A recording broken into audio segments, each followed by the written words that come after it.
ba a fitsari a nan gurin yalla bai. To kuma ba a fitsari ne zaka zo ka tsorata ni? Akwai almutsubai a gurin. Almatsubai kai baka ganin abin da ke hannuna, ajalin da ke hannuna. Su fito harbi mutum. Su fito harbe su. Almutsuban. Kawai ka zo ina fitsari ka zo baka san ahayacin da nake ba za ka zo ka dungure ni? To ai na ga ba a fitsari a nan gurin yalla bai.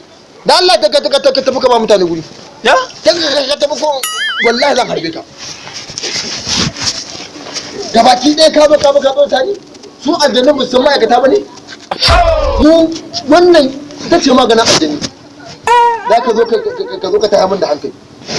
Kawai ka zo ka dungure ni? Haka ake rayuwa? Gabaki ɗaya duka ka rikita ni? Da fitsarin ma bai gama fita ba. Haka ake rayuwa? Kawai ka zo ka tsorata ni?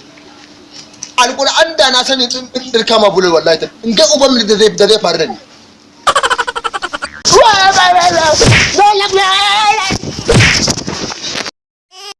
Ha ha ha